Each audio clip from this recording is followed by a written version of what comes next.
Hi hello guys.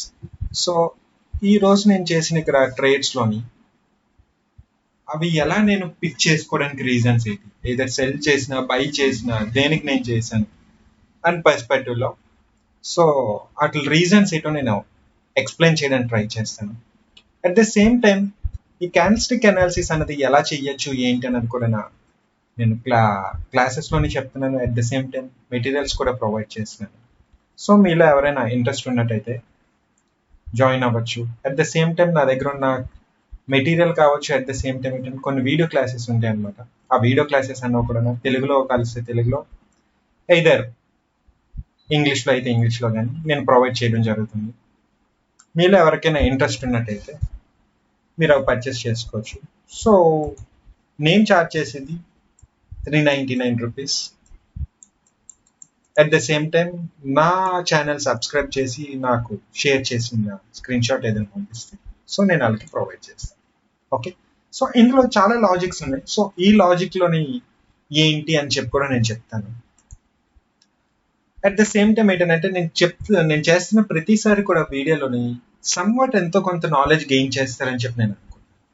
So ఇలాగా మీకు నా వీడియో కంటెంట్ కానీ నచ్చినట్టయితే సో షేర్ చేయడానికి ట్రై చేయండి, సబ్స్క్రైబ్ చేసుకోండి.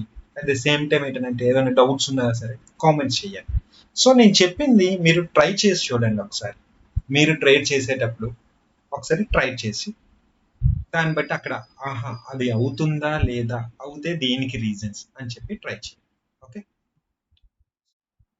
మార్కెట్ అనేది అప్ సైడ్ మూవ్ అయింది. ఇక్కడ seller entry, next seller entry, next seller entry. So after లాస్ట్లో వీక్ సెల్లర్ ఎంట్రీ. నేను పాస్ట్ వీడియోస్లో కూడా నేను కొన్ని విషయాలు చెప్పాను. ఏంటి అని అంటే సెల్లర్స్ ఎప్పుడైతే కిందకి రాలేకపోతున్నారో బయ్యర్ అనే వాళ్ళు వస్తారు, అది డెఫినెట్గా. అయితే ఇక్కడ మీరు అబ్జర్వేషన్ చేయాల్సింది ఏంటంటే నేను అందుకే చెప్పాను, బ్లైండ్గా అన్నది ఎప్పుడు చూడకండి. ఫర్ ఎగ్జాంపుల్ ఈ ట్రేడ్ని ఇక్కడ క్లోజ్ చేశాను. ఇక్కడ నేను అబ్జర్వేషన్ చేసింది ఫర్ ఎగ్జాంపుల్ ఇక్కడ నుంచి సెల్లర్ అంటే ఒక సెల్లర్ కూడా ఇక్కడ క్లోజ్ అవ్వలేదు. సో ఇక్కడ నేను కరెక్ట్గా అబ్జర్వేషన్ చేసిన విషయం ఏంటంటే లోవర్ సైడ్ అనేది అంటే సెల్లర్స్ రావడానికి చూస్తున్నా, బయ్యర్స్ పుష్ చేస్తారు. సెల్లర్ రావడానికి చూస్తున్నా, బయ్యర్స్ పుష్ చేస్తారు. సెల్లర్ రావడానికి చూసినా మళ్ళీ బయ్యర్స్ పుష్ చేశారు. సి ఇక్కడ బయ్యర్స్ పుష్ చేసినా ఇక్కడ బయ్యింగ్ క్యాండిల్ రాలేదు, బయ్యర్స్ పుష్ చేసినా బయ్యింగ్ క్యాండిల్ రాలేదు. So at the same time ఇక్కడ కూడా బయ్యర్స్ పుష్ చేస్తే నెక్స్ట్ సెల్లర్ రావాలి అని అంటే ఎక్కడి నుంచి వస్తున్నారు అంటే ఇక్కడ ఏంటంటే ఇక్కడ ఈ లెవెల్ దగ్గర స్ట్రాంగ్ గా సెల్లర్స్ ఉన్నారు. సో బయ్యర్స్ అనే వాళ్ళు ట్రై చేస్తున్నారు కానీ ఎంటర్ అవ్వలేకపోతున్నారు. సో ఆ పర్స్పెక్టివ్ లో ఆలోచించుకొని కొంచెం ఇలా గ్యాప్ అయిన తర్వాత ఈ లెవెల్ దగ్గర కరెక్ట్ గా చూసుకొని నా వీడియో ఒకసారి బ్యాక్ చేసి కానీ మీరు చూసినట్టయితే నా ఎంట్రీ ఇక్కడ ఉంటుంది, ఇది క్లోజింగ్ ఇక్కడ. సో నేను సెల్లింగ్ తీసుకున్నా. సో దట్స్ వై నాకు ఈ ట్రేడ్ అనేది విన్ అవ్వడానికి రీజన్. ఇక్కడ నేను బయ్యింగ్ ఆపర్చునిటీ తీసుకున్నాను. చూడండి మార్కెట్ ఇలా డౌన్ సైడ్ ఫాలో అవుతుంది. ఇక్కడ నేను చూసింది ఏంటంటే సేమ్ సెనారీ, ఎక్కడైతే లో అన్నది ఫామ్ చేయలేకపోతుందో అంటే సెల్లర్స్ ఎంటర్ అయ్యారు, ప్రెజర్ చూపించారు, ఎంటర్ అయ్యారు. ఇక్కడ బయ్యర్ ఆల్రెడీ ఎంటర్ అయ్యాడు, వెంటనే సెల్లర్ అన్నది ఎంటర్ అయ్యారు, బట్ ఇక్కడ బయ్యర్ ఫెయిల్యూర్ అయ్యాడు. ఓకే, బయ్యర్ ఫెయిల్యూర్ అయిన తర్వాత నెక్స్ట్ సెల్లర్ అనేవాడు వచ్చాడు. నేను అబ్జర్వేషన్ చేశాను, సెల్లర్ అనేవాడు వచ్చాడు, లో ఫామ్ చేశాడు. So next candle if in case buying కానీ వేస్తే ఆ నెక్స్ట్ క్యాండిల్ సెల్లింగ్ వేస్తే నేను సెల్లింగ్ వైపు చూస్తాను, కన్ఫర్మేషన్ తీసుకోవాలి. నేను ఈ పర్స్పెక్టివ్ లో ఉండేటప్పుడు ఇక్కడ సెల్లింగ్ క్యాండిల్ వచ్చింది, కానీ దీనికన్నా లో అన్నది మేక్ ఫామ్ చేయలేదు. అంటే ఇక్కడ బయ్యర్స్ ప్రెషర్ అనేది ఇలా చూపించారు, నెక్స్ట్ సెల్లర్ ప్రెషర్ వచ్చి సెల్లర్స్ ఫర్ ఎగ్జాంపుల్ క్యాండిల్ ఇలా క్లోజ్ అయింది అనుకోండి, నెక్స్ట్ నేను సెల్లింగ్ క్యాండిల్ అంటే సెల్లింగ్ వైపు నేను తీసుకుంటాను. కానీ ఇక్కడ ఎప్పుడైతే లో ఫామ్ చేయలేకపోయారో, ఈక్వల్ లో ఎప్పుడైతే ఫామ్ చేశారో వెంటనే నేను బై.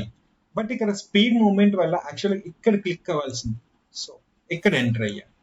బట్ లక్ అనుకోవాలి పైన క్లోజ్ అయినందుకు. Okay, the next trade okay, this one. ఇది కేవలం నేను తీసుకొని పెద్దగా అనాలిసిస్ చేసిందంటూ ఏం లేదండి. నేను బ్లైండ్ గా అని చెప్పి నేనేం తీసేసుకోలేదు. సి, ఒక సెల్లింగ్ అయిన తర్వాత రీటెస్ట్కి వెళ్ళి ఇది కానీ బ్రేక్ చేస్తే తీసుకుందాం అనుకున్నా, ఇది బ్రేక్ చేసింది. So next confirmation candle, just అంటే నేను పెద్దగా అనాలిసిస్ చేసింది కూడా లేదు ఇందులో. కన్ఫర్మేషన్ క్యాండిల్ చూసాను అంటే చూడండి, సెల్లర్స్ ఎంటర్ అయ్యారు, దాని తర్వాత స్ట్రాంగ్ గా సెల్లర్ ఎంటర్ అయ్యారు. దీనికన్నా ఇది లో ఫామ్ చేసింది, లోనే క్లోజ్ అయింది. ఇక్కడ బయ్యర్స్ ఎంట్రీ అన్నది నాకు కనబడలేదు, అంటే లేరు అక్కడ, బయ్యర్స్ ఎంట్రీ లేరు. సో కన్ఫర్మేషన్ క్యాండిల్ కోసం చూసా. After confirmation candle upper side విక్ చూసాను, లోవర్ సైడ్ విక్ చూసాను. సో డెఫినెట్ గా సెల్లర్స్ వస్తారని చెప్పి సెల్లర్ ఎంట్రీ మాత్రం నేను తీసుకున్నాను. ఐ హోప్ నేను చెప్పిందంతా మీకు అర్థమైంది అనుకుంటున్నాను. మీరు ఇటువంటివి ఇంకేమైనా నేర్చుకుందాం అనుకున్నా, లాజిక్స్ ప్రతి దాంట్లోనే ఉంటాయి. సో అంటే లాజికల్ గా ఉంటేనే ట్రేడ్ చేయడానికి మాక్సిమం ట్రై చేయండి, అది కూడా ప్రాక్టీస్ చేయడానికి ట్రై చేయండి. ఓకే, నా ఛానల్ కానీ నచ్చినట్టయితే లైక్ చేయండి, కామెంట్ చేయండి, ఓకే, అండ్ షేర్ కూడా చేయండి. Thank you, have a nice day.